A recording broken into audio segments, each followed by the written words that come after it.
and welcome to yet another episode of the Fat Talks here on Smart 24. My name is Lynn Komjisha, and we come your way every other Thursday, 4 p.m. to 5 p.m. And it is an honor. From Fidelis Leadership Institute, we are honored that you take time, you take to be with us, and you learn lots of things and lots of important aspects in life. We talk about a lot of topics here and there. We look at who is making headlines, and we also look at, especially because we are faithful, available, and teachable, we look out for the leaders who are making a difference in our societies, the leaders who are changing our lives, the leaders who are also being exemplary while at it. Now, before I can introduce our guest of the day, I want to assure you that we at Fidelis Leadership Institute, we are set for you, and we're looking forward to you joining our FAT Leadership Fellowship, and that is by Fidelis Leadership Institute, a 16 weeks program that happens every Saturday. If you're part of this program, it just runs Saturdays, 9 a.m. to 12 p.m., and we have 8 weeks online plus 8 weeks physical class. So you'd rather be here than in your bed.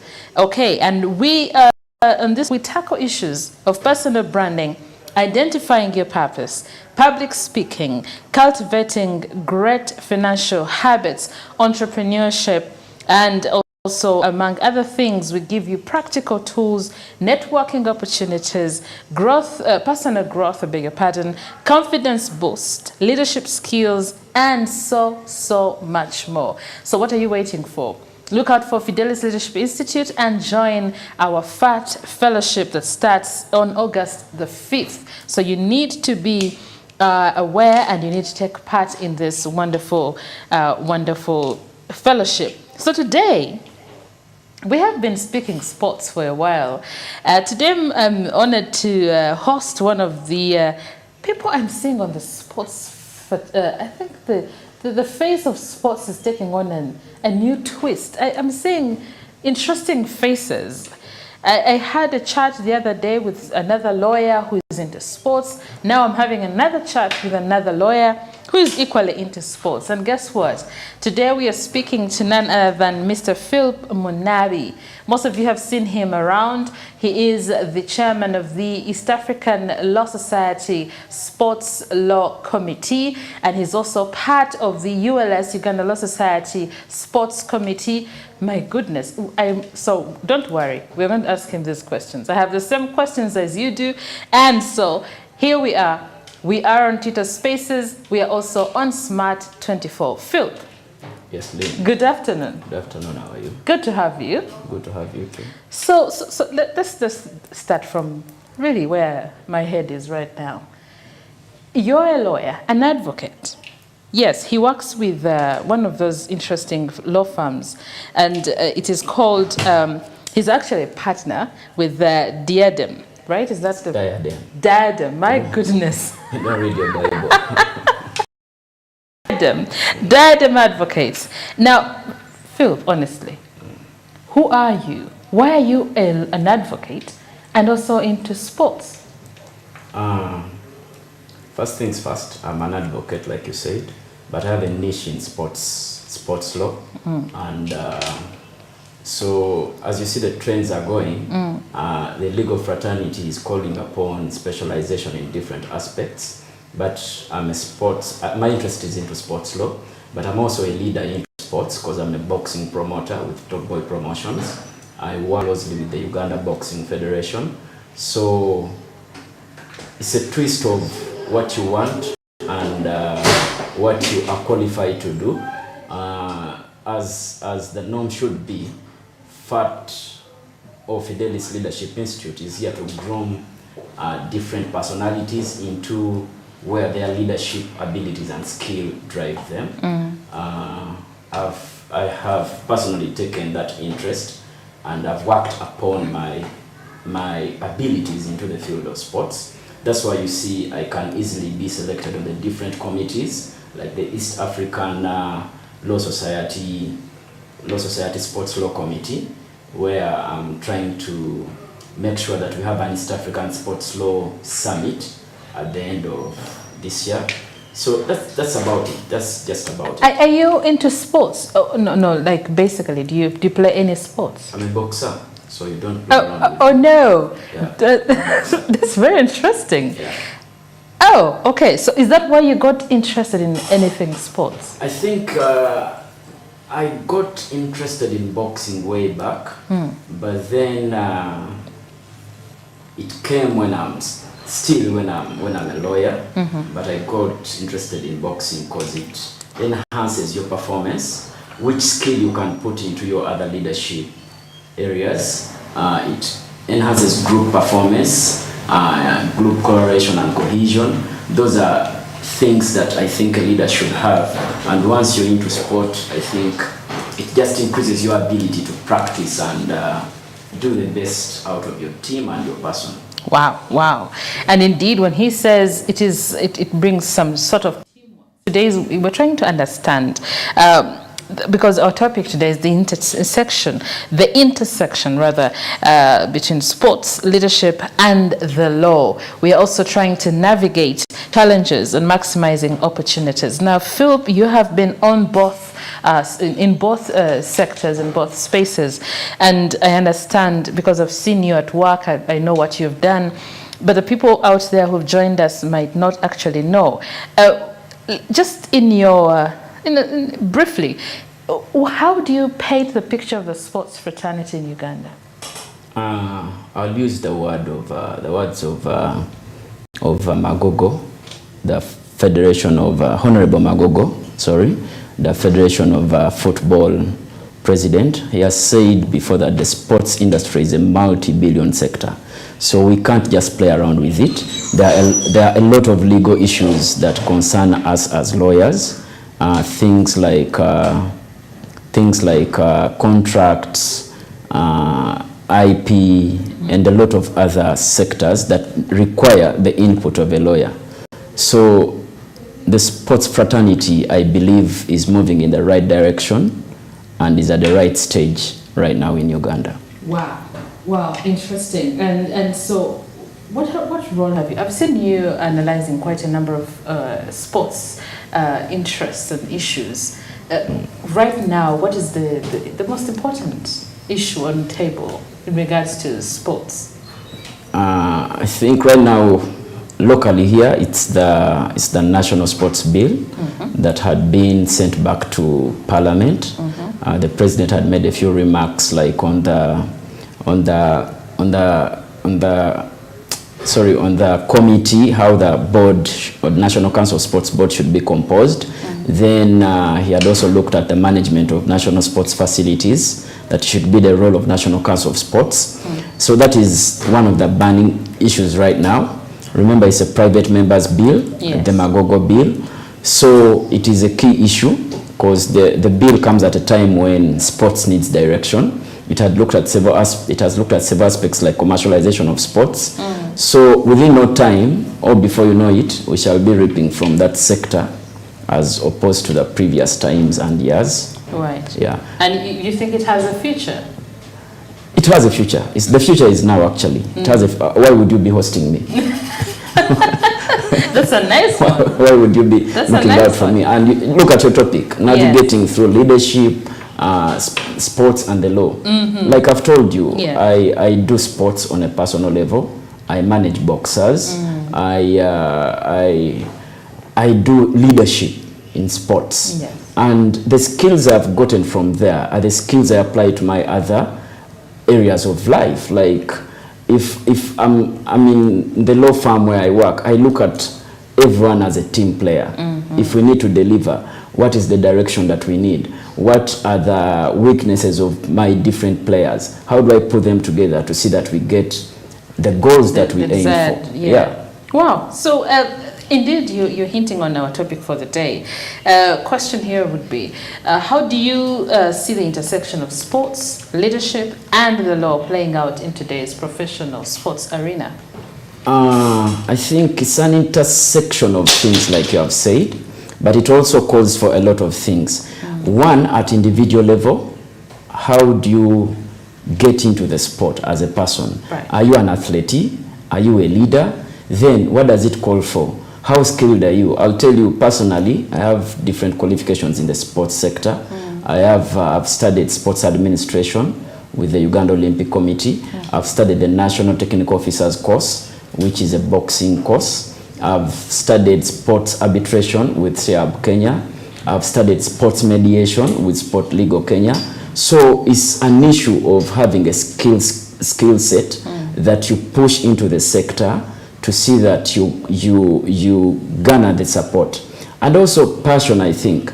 When I took on one of the matters that brought me to the limelight, it was a legal matter that concerned an athlete who had gotten lost in the Olympic Village, Sechtoreko.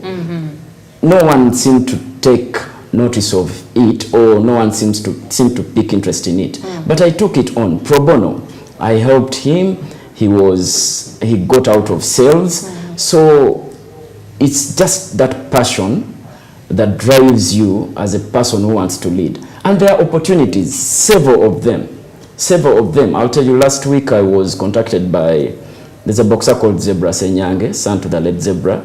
He had issues with his names, because his names are similar to the names of the father. So he wanted to apply for a certain course, and they were querying the names. He came to me, he had some money, he needed to do a deed poll. So there are those opportunities that come in handy. Yeah. Right. Very interesting. So the law, leadership, and sports really have a major role to play. But we know that the sports scene is not for every Tom, Dick, and Harry, and especially in our country. It is one of those spheres where people keep thinking, man, there's no money, there's no progress. You know, there's no. The administration is always in trouble. Where is there a future really for the sports industry in Uganda?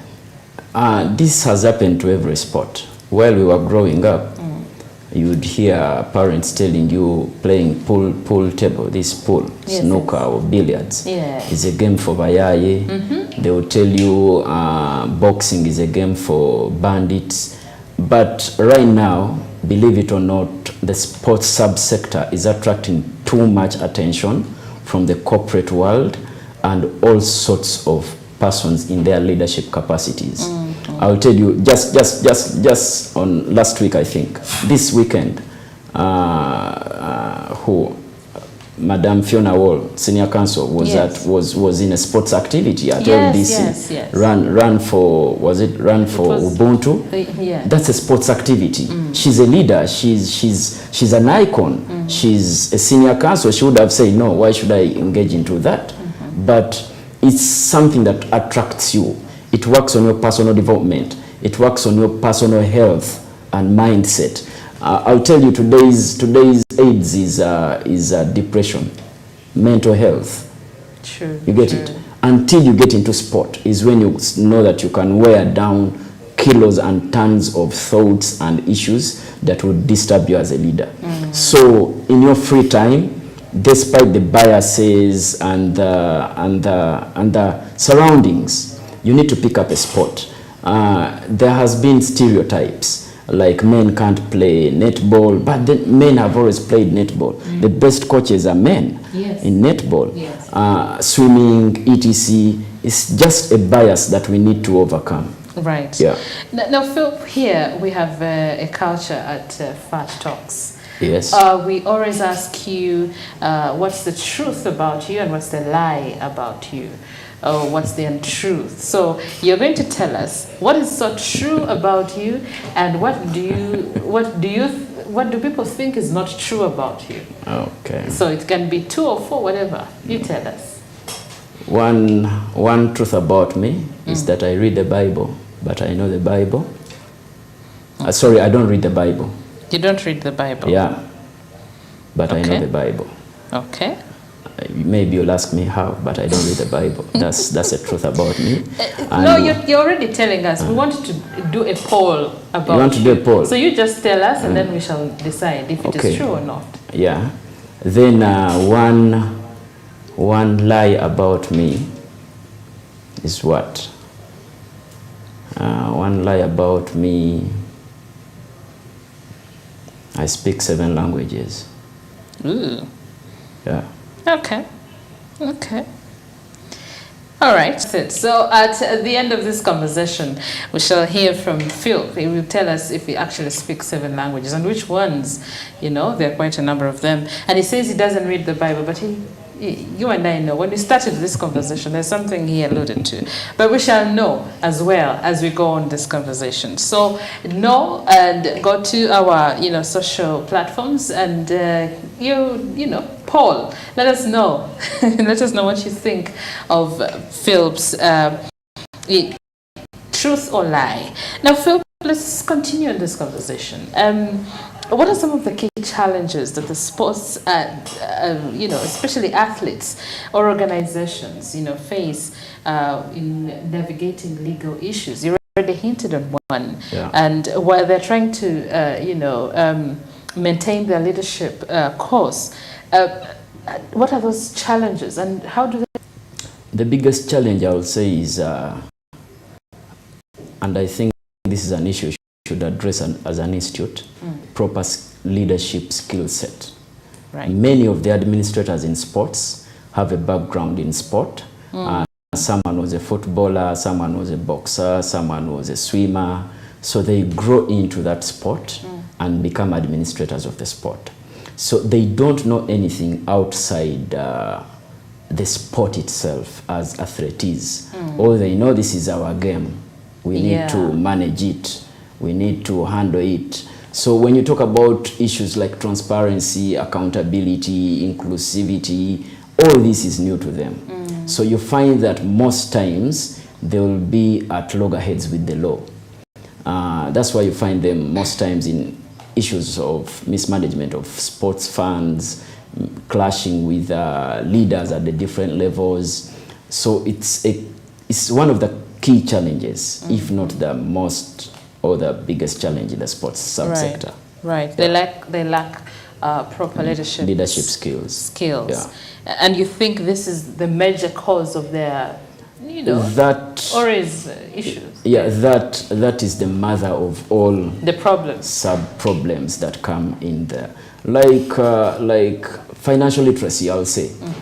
You find that most sportsmen who have succeeded and have made millions of monies in the sport will end up, on the streets. We've had prominent names, people like Ouma the Dream. He made millions of monies in boxing, but when he came back here, he was down. There's that struggle to rise. A person like Moses Gorola, he has been on so many billboards, he has been on so many commercial programs, but then when you look at his liquidity or financial status, it's down. Why? Because there is no training in financial management. Wow. Those are interesting examples. Actually, I was going to ask if you have, if there are other issues that include maybe recent legal cases, perhaps, or controversies then in the sports world that there are several. That highlight the importance of law, of leadership, leadership, but also legal understanding. I'll tell you one of. I've recently handled the Uganda Boxing Federation case. It's of course it's a case in court, but it was in the public domain, where the president is accused of mismanaging about 3.5 million. It was all over. It was in Two Park. This is an issue that would have been handled internally. Because as a sports leader, there are some internal tasks that you need to look at. Absolutely. Then there are external social factors that you also need to curb as you go outside. That's one of the issues. Then there's also a burning point. Remember, you're moving towards the Olympics, Paris 2024. But then boxing has been banned. The international body that manages boxing has been banned. This is an issue I'm going to discuss later, has been banned. So it means IOC, the International Olympic Committee, has to manage the boxing event at the Olympics. But then the international body is saying we need to be directly involved. But what is the root cause of the issue? It is lack of governance, mismanagement of funds, and intrusion into the game itself. When you say intrusion, what do you mean? Intrusion into the game. This in the 2016 Olympics, there was quite a number of issues which involved the referees trying to dictate which boxer wins over which. So the IOC stands at an autonomous state. Right. Does not want any interference or intrusion, be it government or what. So that's another legal issue that is burning up, which is at international level. It has even been taken to CAS, Court of Arbitration for Sports. Locally, we have also seen in the football field, we've seen so many bans, we've seen so many campaigns on gambling, direct involvement in gambling. So there's a lot of legal issues. There are a lot of legal issues that are burning up in the sports subsector. Wow. Talking about legal issues in the sports sector, do you think the legal profession, especially in the sports sector, has it evolved over the years, and where could it be headed? So much.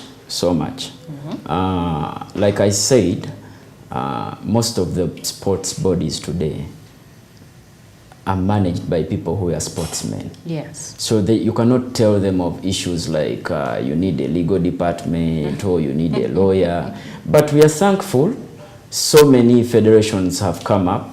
They are looking for lawyers to handle their issues. FUFA has a full legal department which is headed by Dennis Lukambi. And there are so many people getting into the sports law subsector. You know Ivan Ojakol, he was here a few shows ago.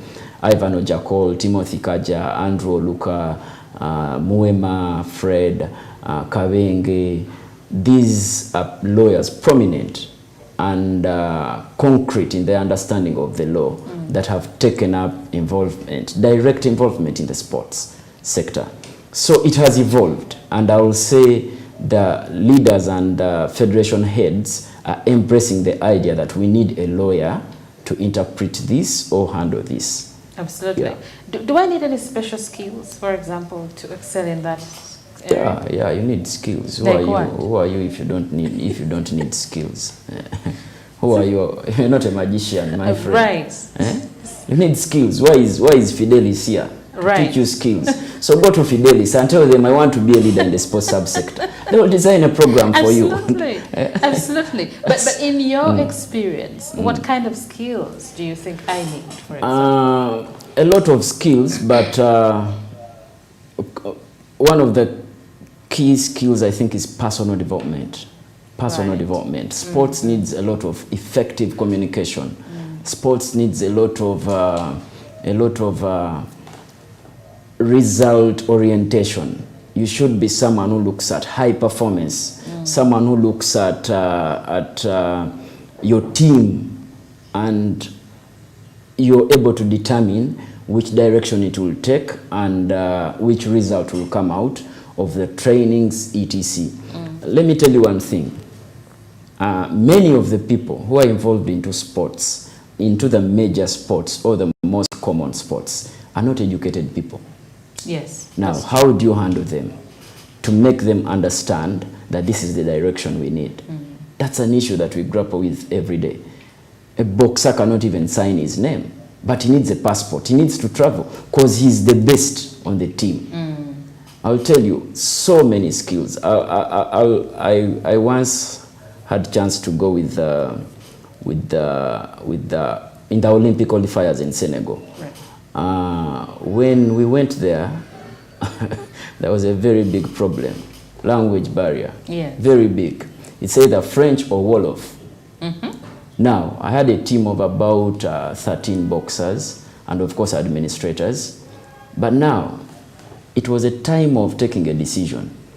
Do we use translators? But then the locals you're talking to are people who don't understand English. Yeah.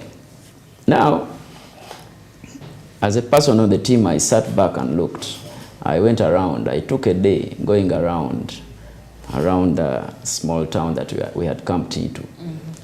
I had to learn a few wall of words that would make us eat food, know where the hotel is, ask for the market, greet, you get it? Yeah. So that is the kind of society you're fighting with. Right. It's not like in the other sectors of the law where, for instance, land. If people are fighting over land or estates, you will know they are either Baganda or this. So it's easier to manage such. Absolutely. Yeah.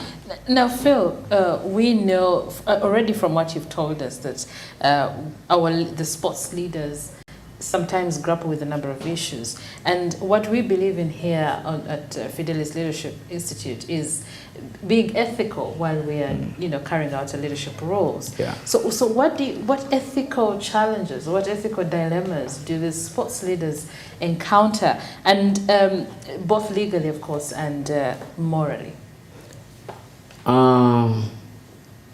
Ethical challenges. There is said to be a lot of corruption, mainly in the team selections. Right now, the national netball team, they selected their team, I think, a week ago. But you find that there will always be complaints of I'm the best in that field or in that number, but then someone who was taken is weaker than me. You get it? So the selection is deemed to be corrupt, which corruption, of course, spills over. It's an ethical issue. We've heard of issues of molestation, we've had sexual harassment. All these are ethical issues. Yeah. Right. And what advice would you give them? Because already you've hinted on the challenge of not all of them having gone to school, right? That is a challenge of its own. They lack leadership skills, and already they are tainted with corruption. So in your view, as a legal sports person, what advice do you give them? Do you take them through some training? Do you educate them on some legal matters? How? The sport that I'm so closely related to is boxing. When we came into boxing, I led the team to do a strategic plan. And one of the issues that we looked at was how to address those issues. We introduced several programs. We one time partnered with USAID to do a health check, compulsory. All boxers were asked to voluntarily come up and do HIV testing, which was a very successful exercise. We did social programs that went up to the ghettos where these clubs are based. So we have tried as much as we can to address these issues in all sorts of ways. Wow. Yeah. Wow. And that, is it going on? Is still going on, or? Yeah, it's an ongoing issue. It's an ongoing issue. I'll tell you, right now, for an athlete to participate in the Olympics 2024, he or she is required to do a compulsory e-learning program. Whoa. Yeah. Now, how do you go about that? Wow. It's one of the requirements, compulsory. Are there any that have undertaken them? They have to, they have to. Or else you're out. You're out. Are you not pushing them out? Are you not pushing talent out? This is a requirement of the IOC. Right. They have assessed it. You're going to France. You don't know the language. You don't know. you need some basic skills. Sure. You need some basic skills. So it's not pushing them out. But I know sportsmen, let me tell you, sportsmen are one of the most intelligent people. Sport is science. You see, like boxing. I'm told. You see, like boxing. You don't just throw punches. A punch comes from here to here. It's not from here. You get it? So that is skill set. You get it? Wow. Now that is a science. Now just imagine you're in that ring for 3 minutes. You have to guard yourself. You have to fight back. You have to do all sorts of things to win the fight. So it's a science. That's why you see, historically, the most successful boxers, even for Uganda here, were from schools. Justin Juko was from Kako. We had Leo Rabogo from Kasese High. You get it? So many of them were from schools. So many. There's Vicky Biaruhanga who was at Namilyango. So there are so many that they grasp quickly, and it's something that they use to their advantage. Yeah. Right, interesting, very interesting. We are glad you're joining us on Smart 24. Those of you who've just tuned in, we are live on DSTV. We are all over the place, all over East Africa. So your people in East Africa definitely are watching. But also those of you on our Twitter Spaces, it is good to take time off to join us on our Twitter Spaces. We are looking at a very interesting conversation today, the intersection of sports, leadership, and the law. Navigating challenges and maximizing opportunities that lie in. And our guest this afternoon is Mr. Philip Munabi, and he's here trying to tell us a little bit about the sports fraternity, but also how legal, and these days you're going to meet many law sports. Is that how you said?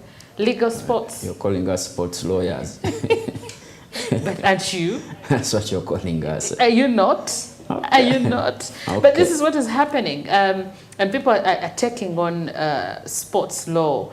It's very interesting. Back in the days, we used not to hear about these things. But now, it's become interesting. And also, Philip, going to another question on my mind. We look up to many of the sports leaders across the continent, across the world. And we always look up to them. We're always saying, wow, that guy. We want to be that guy. We're always looking forward to what they're doing. But the question is, do they have influence? Does their leadership extend beyond the playing field? Do they impact broader societal issues? Maybe social justice and maybe equality? They do. If you have looked at the story of is it Gabriel Selassie of Ethiopia, the athlete? You have seen how he has put up a whole village, modernized the whole village in Ethiopia. Yes. They do. So many ambassadors in the different UN organizations. So they do impact on the society. Even here, I've told you, so many corporate entities are coming up to team up with local sports associations. I'll not fear to mention one. Legomark, a law firm in Kampala, is doing a social program with Zebra Boxing Club in Bwaise. So it's a lot. There's a lot of impact. Yeah. Absolutely. Now, if we are to look at sports leaders still, Phil, this now is in your docket. Contractual agreements, endorsement deals, and other legal arrangements. How do these leaders go about them? And if, for example, like you said, corporate companies are getting interested in the sports fraternity, how do you go about them? Do the sports people, the athletes, do they understand these things? Now, like you said, it's an evolution and it's evolving. I have a friend called Council Andrew Oluka. He was on a flight going to TZ, so he's seated next to a footballer who had a contract. Contract is in English. The guy doesn't know what to do. Oh dear. And the agent is also there. Agent is also not well versed in the language. So Andrew looks through. He overheard their conversation and he asked to look through the contract. He was like, no, I should go with you people. Maybe we can negotiate some terms better. That's how he got into the game. So after the flight, because they were all going to TZ, so he came in to interpret a few sections and negotiate better terms for them. Previously, so many sports personalities have not understood the role of agents, have not understood the role of contracts. Yes. Today is in this club, the other day is in this club. I do contracts for Wakiso Giants. Of course, there is still that element of the club owner has to dictate who comes on board. That's why you see the coaches are fired day and night. The footballers are moving. But of recent, it has minimized. Footballers are not transiting so much. So there has been a wake of understanding what am I signing on to. We used to hear stories of you have signed all your rights. There are rights that are personal, like image rights, they are personal. So if you're looking at a contract for a player, there are things you need to explain to them outrightly. Yeah. So that is like you said, it is evolving. Is it seamless? Is it, or is there hurdles in there? There are hurdles, of course. There are hurdles, of course. You find, for instance, these sponsorship contracts. You'll find that there is breach somehow, but then how do you go about it? I've been advising on there's a certain company, like you would sponsor with this type of water, but then in there you're also putting in another type of beverage that you make. You get it? Yeah. So, but then the contract was for type X. Yes. You get it? Yes. So there are those hurdles. But then you see from the content side, you need your content to be broadcast. You don't want to see like you're being so mean. You get it? And the fees are still little. You get it? Yes. They are still little. Someone comes to sponsor an event. I'll tell you one of the events I run, the boxing event, which is a bi-monthly event. You find that the sponsorship package does not even meet half the cost of the event. But the event has to run. You have already entered a contract. So there are still a lot of issues, but we believe that with time, because the corporates are also coming so much on board, we believe that with time, these are things that we shall overcome. Absolutely. Yeah. I like that you say the corporates are coming. This time around, they are on board, many of them. And over the years, we've not been seeing that kind of support. But now, the more they come on board, I think the better for these sports entities. Now, Phil, for athletes and, of course, aspiring leaders, sports leaders particularly, how can they best navigate legal aspects of their careers? Must I walk in, I'm going to be head of FLI sports, team or whatever? Of course. Must I carry myself a lawyer alongside? Let me tell you, Senior Counsel Fiona Hall is a very sporty person. Yes. She'll ask you to take a race with her, a 100-meter race. Will you manage? And then you want to be the leader of FLI sports. So you need to skill. Absolutely. You need to skill. If it is physical training, you need to skill. If you're not skilling, then bring on board someone who is skilled to train you, and then you take on the challenge. Yes, sport is lucrative. Sport is interesting. Sport is interesting. Anyone will come to you and say, hey, I saw your video punching the bag. I've also started doing it in the gym. You get it? Because it's interesting. Yes. It's lucrative. It's entertaining. So it's an issue that needs to be put on table today and discussed and spread out, because so many people have the interest, but the skill is key. Talking about interest, the issues of compliance and accountability versus legal and ethical standards, what do you say? Compliance and accountability. Sports associations have a unique aspect. They are autonomous bodies. Yes. But then, with their autonomy, government has, for the previous 5 to 6 years, injected some money as a subvention into their activities.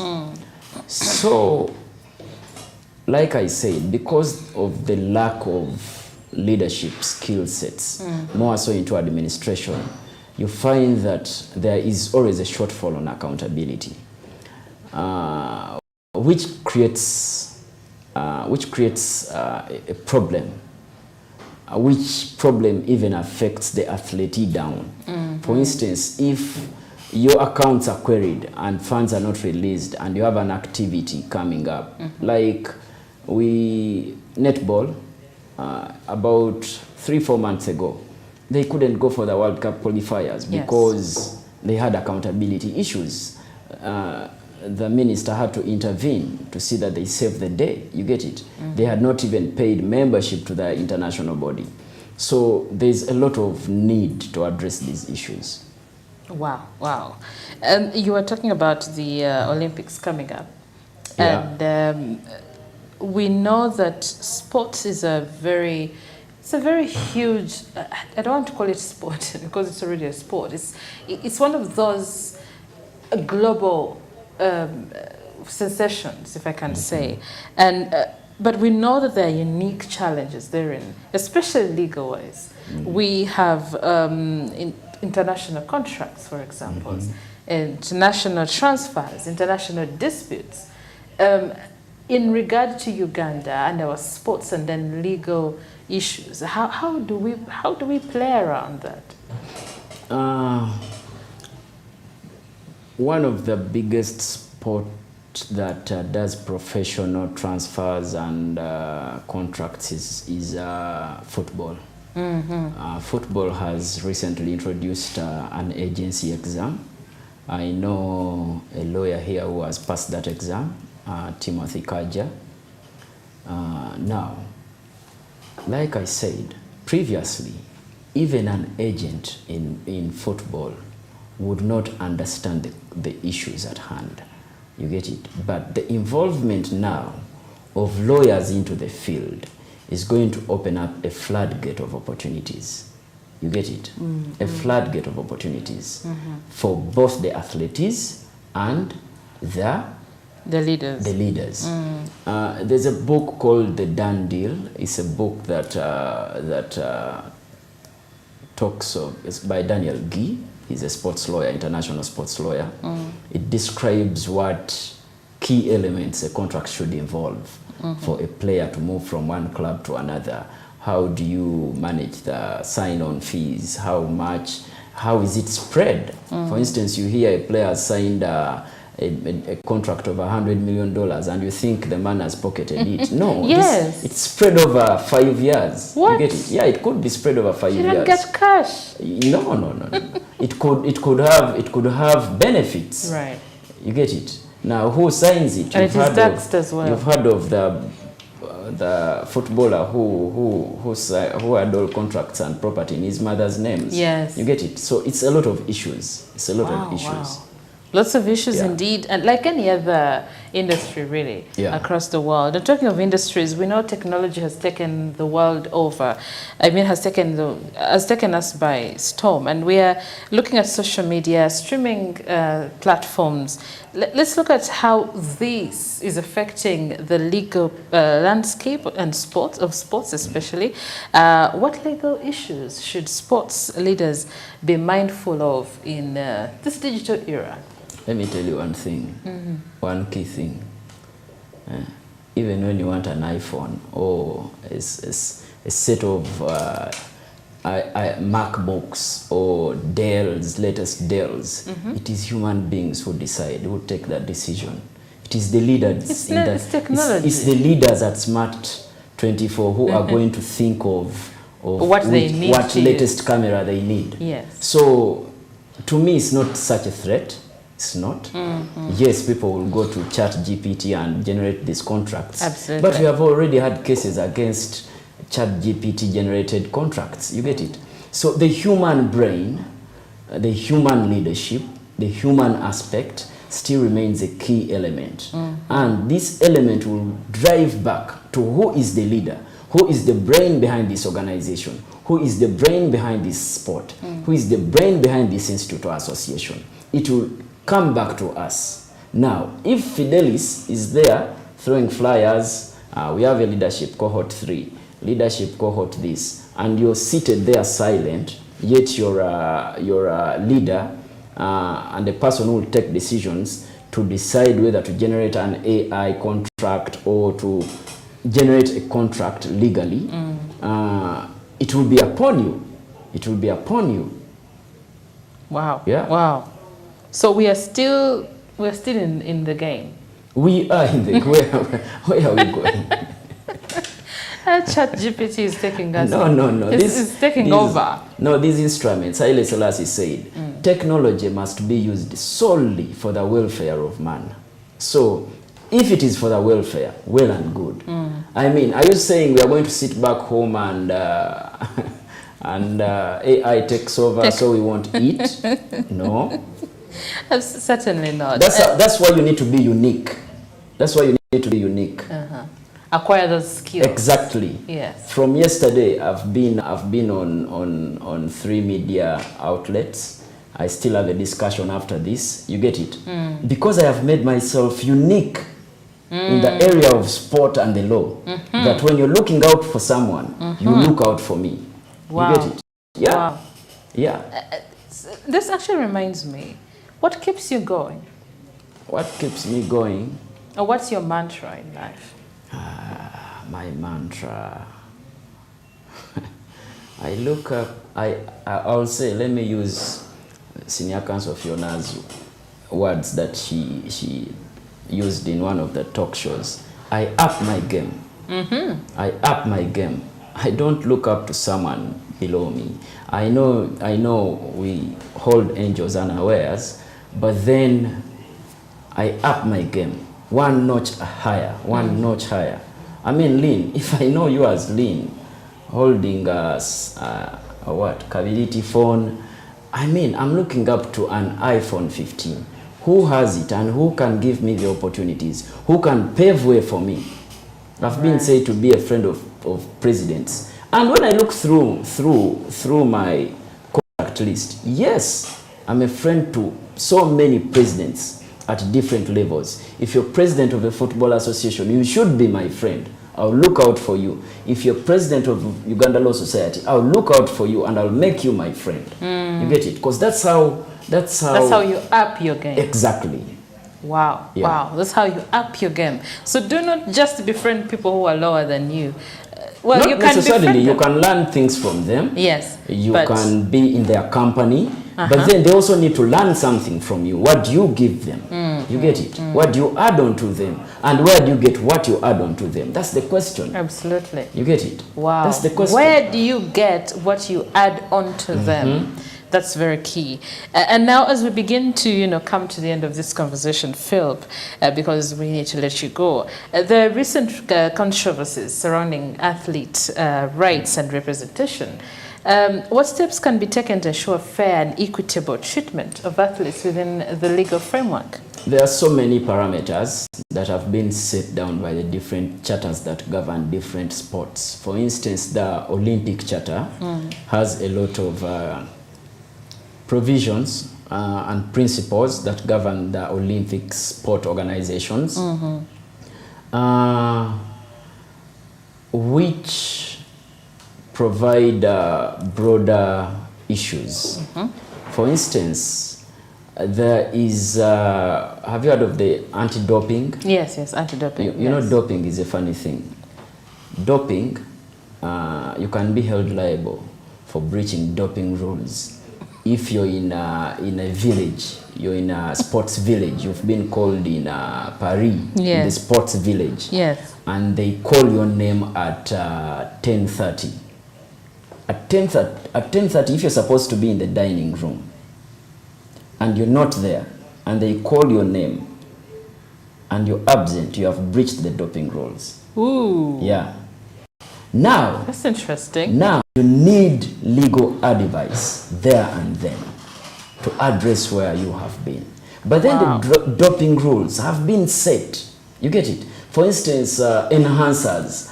What the World Anti-Doping Body has a list of enhancers. You get it?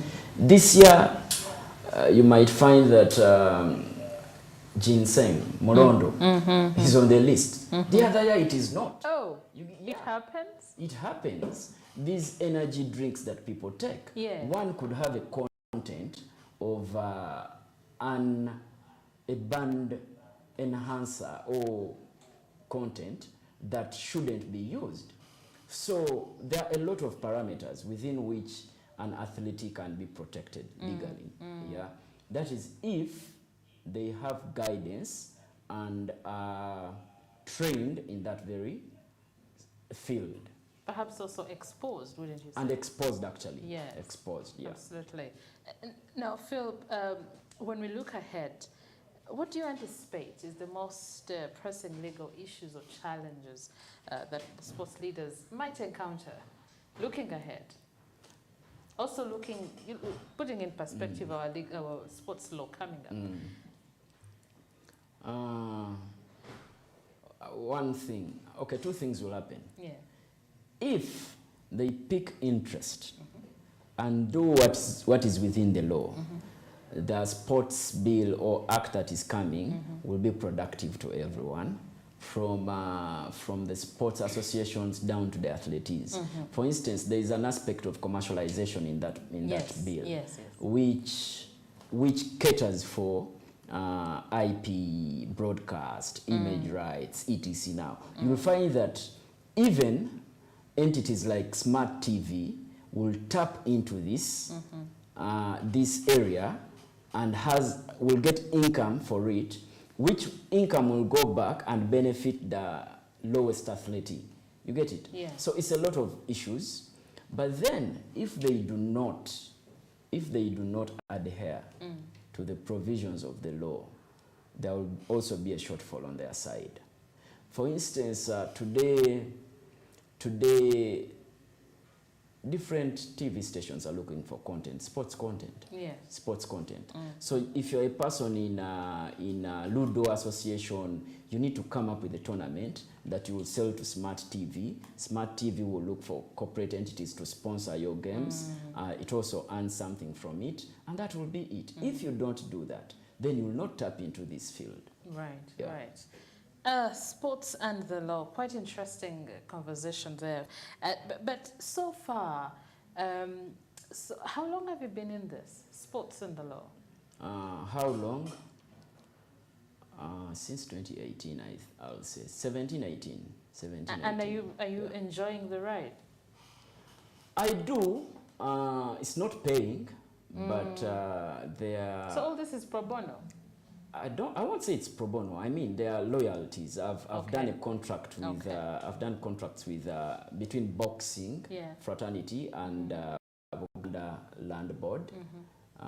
The Kabaka donated 10 acres of land to the boxing fraternity, and I was I was in the middle of this negotiation. Whether I'm paid or not, I wasn't paid actually, but I take the pride that I negotiated that contract. Yeah. You get it? I take that pride. I'll be moving to Dar es Salaam in 2 weeks' time. I was invited to talk to lawyers, young lawyers, on the opportunities available in the sports law. Talking about opportunities in sports now this law. is a fully sponsored trip. You get it? Now there are those opportunities that come. You get it? You can't say you're not, because you're not getting paid offhand. I do contracts for footballers. I review contracts, but then at the end of the day you get a reference. You get it? Like I've told you, just last week, I did a deed poll for someone who paid handsomely. You get it? But because they know I'm associated with the sport, they could have looked for another lawyer. Absolutely. Yeah. Briefly, as we wind up, Phil, on the opportunities that lie in the sports and the law. Opportunities, I mean, self-development, self-development. I think that's something that the Institute also emphasizes. Self-development. Yes. Personal growth. That is very key, and it's an opportunity that you look up to and nurture yourself. You get it? Then exposure. There is unlimited exposure. Arena or it's play field. There are so many people looking out for you there. Hey, that is council, lawyer Webikonde, you get it? So there is always that, your counsel for the boxing fraternity, you get it? So there is that exposure. I mean, like I've told you, today, between yesterday and today, I've been on airwaves, all over. Even my ex-girlfriends are calling me, I've seen you. Oh no, Phil, ex-girlfriend. Yeah. You're first becoming a celebrity. You get it, yeah. And, so there's a lot of exposure. Right. To make the matter so serious, there's a lot of exposure. And out of it, you get secondary opportunities. Absolutely. Yeah. I couldn't agree with you more. Personal growth and being out there, networking. And this is some of the things that we focus on at the Fidelis Leadership Institute, because we know the impact these have on your lives eventually and other people around you. Now, Phil, as we wind up again, I'm going to ask you to give us the big reveal. So what is true about you? How many languages do you speak? Are they actually 7, or you just know English? I only say the truth about me. So, so all of them are true. Let me see the you poll. see the poll. So 25% are saying he does not read the Bible, and 75% are saying you speak 7 languages. Yeah. So what is true? Very right, Paul. Very right. I don't read the Bible. But you quote the Bible. Yeah, how do I quote the Bible? This is something, it's a skill I should give you. When you're into a situation, okay, there is always the conscious and subconscious mind. When the two minds speak to you, yes. For instance, you want to go to Kampala, but something is saying, don't go, don't go. That's the ghost of poverty speaking. So how do you discern? In such situations, yeah, you'll find yourself either looking out for a word that prescribes that. Words. Let me tell you a word that is on my status today. It's very short. I'll read it for you. And this is the word on my status. To make sure that the right word seeds are sown, you don't just reproduce alone. You get it? You don't. If I want to sow the right word seeds, for instance, yes. if I want wealth, if I want money, I can't keep it to myself. I'll talk to you. You get it? No, I'm in a fix. I need some money. You get it? Yes. I'll have to talk to you. Yes. So the right word seeds cannot be reproduced alone. You reproduce with someone. It goes ahead to say, words have a reap when you sow what you have sown. You get it? There is a reap. Yes, absolutely. In words, when you sow what you have sown. If you have sown wealth, you reap wealth. If you have sown health, in words, you reap health. Then it goes on to say, okay, that's an undetectable spectrum. Sometimes you don't know. But words, what is important now? Words distinct the human from the animal kingdom. Wow. You're different from the animal kingdom. What a way. Because of the words you speak. What a way to conclude, Phil. I want to say you're such a philosopher, maybe, yet you don't read the Bible. And we know the Bible has not all philosophers read the Bible. Nicodemus did not read the Bible, but he was a good philosopher. So many. There has been so many mystics. Edgar Cayce is a mystic. Yes. Who said words that have come to pass. So it's not just about the Bible, but it's also about your mantra may not be a Bible verse. Absolutely. Your mantra may be something that keeps you moving. Yeah. Keeps you moving. Yeah. I've seen the faithful, available, teachable is a mantra that you would go with, and every day you're like, am I faithful to my work? Am I faithful to my team? Am I available to them? Am I teachable? I mean, like I said, someone below you could teach you something. Am I teachable? That is a mantra. I'm currently reading life lessons from the monk who sold his Ferrari. And you find yourself, these are things you have even been practicing. Every day I wake up at 4:30, either to be on bed and wait for the day to break or to read a book. But one of the life lessons from the monk who sold his Ferrari is wake up early. Wake up early. You will find yourself doing something. Exactly. I've also read something, spend a day without your watch. The whole of yesterday I never had my watch, but I would keep asking myself. Yeah. You get it? So it's something that also comes into you. As a leader, where is your team? Are you still on the goals? Yeah. Are you still on the strategy? You get it? So that is something that we need to put in ourselves and understand. And Phil, just like that, you've given us a I speak 7 languages. Oh, you do? Yeah, I do. I speak English, I speak Wolof, which is a Senegalese language. You hinted on it. Yeah, I do. They greet as Nangadef. Oh. So I speak Runyankore, I speak Lusoga, I speak Lusoga, I speak what? So many. Swahili, I do speak Swahili. Do you speak Spanish? I don't speak Spanish. I don't think I'm that romantic. Thank you. Thank you.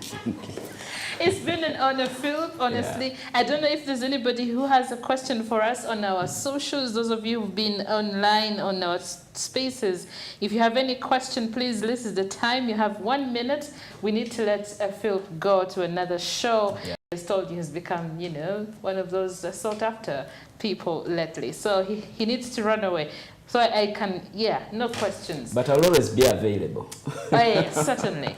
Certainly he's available. You check him out on his socials and reach out, and also know that Fidelis Leadership Institute is taking the cohort for this year on August 5th. So if you need to get in touch with Fidelis Leadership Institute, because you need to enjoy this Fidelis FAT Leadership Fellowship. It's the best thing that can happen to you.